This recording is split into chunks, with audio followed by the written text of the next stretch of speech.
नमस्कार दोस्तों, मेरे चैनल भक्ति और मोक्ष में आप सभी का स्वागत है। कार्तिक मास की कृष्ण पक्ष की त्रयोदशी तिथि के दिन धनतेरस का पर्व पूरी श्रद्धा एवं विश्वास के साथ मनाया जाता है।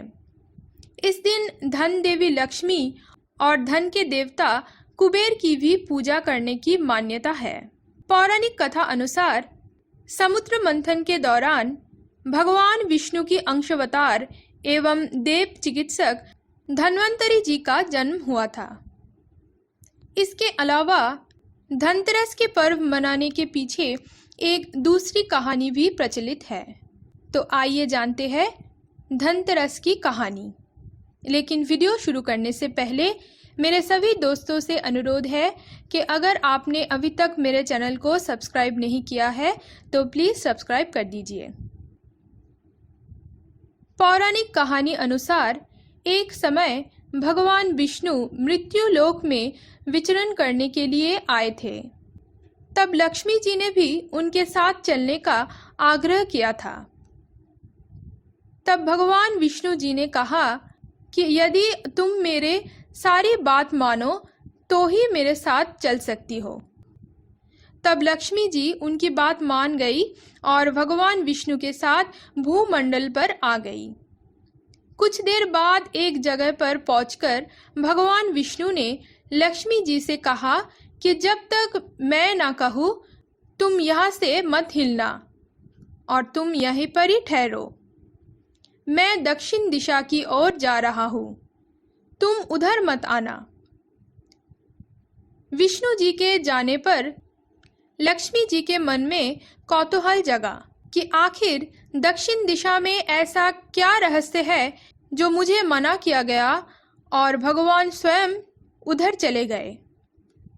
लक्ष्मी जी से रहा ना गया और जैसे ही भगवान आगे बढ़े लक्ष्मी जी भी पीछे पीछे चल पड़ी।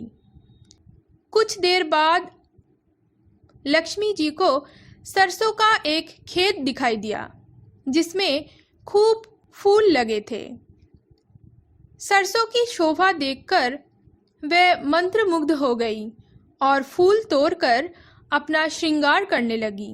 फिर कुछ देर बाद आगे जाने पर एक गन्ने के खेत से लक्ष्मी जी गन्ने तोड़कर पीने लग गई और उसी क्षण भगवान विष्णु जी ने लक्ष्मी जी को देख लिया और वे नाराज हो गए और उन्होंने लक्ष्मी जी को श्राप दे दिया।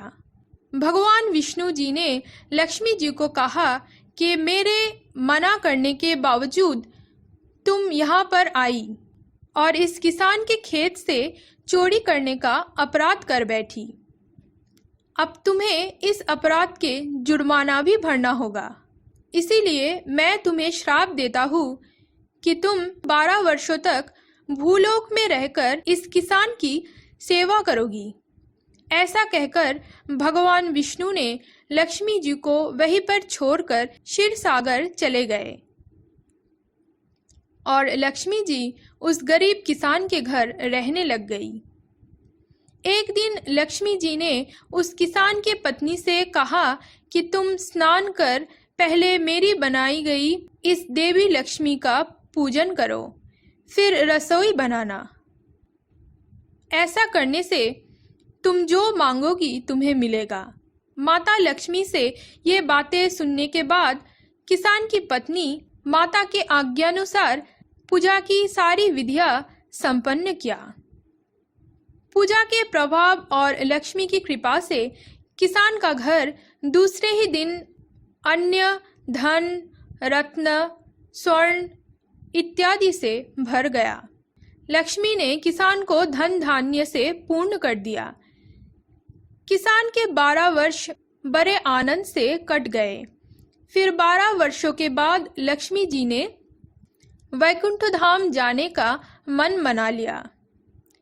विष्णु जी भी लक्ष्मी जी को लेने चले आए, लेकिन उस किसान ने उन्हें भेजने से इनकार कर दिया। तब भगवान ने कहा कि इन्हें कोई भी नहीं जाने देना चाहता है, लेकिन ये तो चंचला है, कहीं नहीं ठहरती। इनको तो बड़े बड़े नहीं रोक सके। इनको मेरा श्राप था, इसीलिए 12 वर्षों तक ये तुम्हारी सेवा कर रही थी। अब तुम्हारी 12 वर्षों की सेवा का समय पूरा हो चुका है। भगवान विष्णु से ये सारी बातें सुनने पर भी किसान हठपूर्वक बोलने लग गए कि नहीं, मैं लक्ष्मी माता जी को मेरे घर से नहीं जाने दूंगा। तब लक्ष्मी जी ने कहा कि हे किसान, तुम मुझे रोकना चाहते हो तो जो मैं कहूँ वैसा ही करो। कल तेरस है, तुम कल अपने घर को अच्छे से साफ सफाई कर लेना। रात्रि में घी का दीपक जलाकर रखना और सायंकाल मेरा पूजन करना और एक तांबे के कलश में रुपए भरकर मेरे लिए रख देना। मैं उस कलश में निवास करूंगी, किंतु पूजा के समय मैं तुम्हें कहीं नहीं दिखाई दूंगी। इस एक दिन की पूजा से वर्ष भर मैं तुम्हारे घर पर ठहर जाऊंगी और तुम्हारे घर को छोड़ के कभी नहीं जाऊंगी। ये कहकर वो दीपकों के प्रकाश के साथ 10 दिशाओं में फैल गई। अगले दिन किसान ने लक्ष्मी जी की कथानुसार पूजन किया और पूजा के बाद उनके घर धन धान्य से पूर्ण हो गए। इसी वजह से हर वर्ष तेरस के दिन लक्ष्मी जी की पूजा की जाती है। इस कहानी के अलावा भी धनतेरस की एक दूसरी कहानी भी प्रसिद्ध है। तो चलिए दोस्तों, उस कहानी के बारे में जानते हैं। एक बार यमराज ने अपने यमदूतों से प्रश्न किया, क्या कभी प्राणियों के प्राण लेते समय तुम्हें किसी पर दया आती है? यमदूतों ने सोचकर कहा, नहीं महाराज, उस वक्त तो हम आपकी आज्ञा का पालन कर रहे होते हैं, हमें किसी पर दया कैसे आ सकती है? यमराज ने फिर पूछा, संकोच मत करो और यदि कभी भी तुम्हारा दिल पसीजा हो तो बेझिझक होकर कहो। तब यमदूतों ने कहा, सचमुच एक घटना ऐसी है जिसे देखकर हमारा हृदय पसीज हो गया था। एक दिन हंस नाम का राजा शिकार पर गया। जंगल में वह अपने साथियों से बिछड़ गया और भटकते भटकते दूसरी राजा की सीमा पर चला गया। वहां एक शासक हेमा था। उसने राजा हंस का बहुत आदर सत्कार किया। उसी दिन राजा हेमा की रानी ने एक पुत्र को जन्म दिया। ज्योतिषों ने नक्षत्र गणना करने के बाद बताया कि ये बालक विवाह के 4 दिन बाद मृत्यु को प्राप्त हो जाएगा। राजा हंस ने आज्ञा दी कि इस बालक को यमुना के तट पर एक गुहा में ब्रह्मचारी के रूप में रखा जाए, ताकि उस तक स्त्रियों की परछाई भी ना पहुंचे। किंतु विधि का विधान कुछ और ही था। संजोग से राजा हंस की पुत्री यमुना के तट पर चली गई और वहां जाकर उसने उस ब्रह्मचारी के साथ गंधर्व विवाह कर लिया। विवाह के चौथे दिन उस राजकुमार की मृत्यु हो गई। उस नववधू का करुण विलाप सुनकर हमारा हृदय कांप गया कि ऐसी सुंदर जोड़ी हमने कभी नहीं देखा। वे कामदेव तथा रति से कम नहीं थे।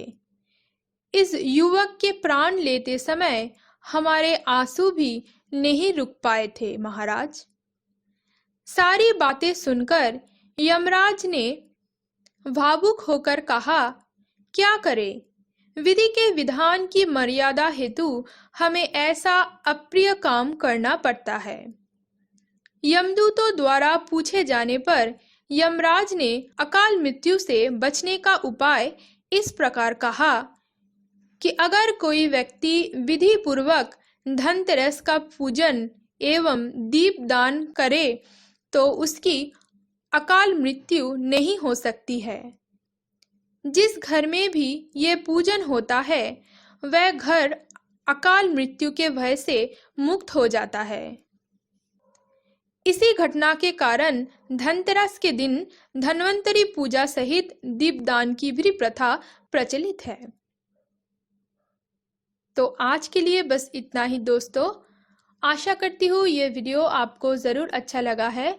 अगर वीडियो आपको अच्छा लगे तो प्लीज़ मेरे चैनल को सब्सक्राइब कर दीजिएगा और वीडियो को लाइक करना मत भूलिएगा।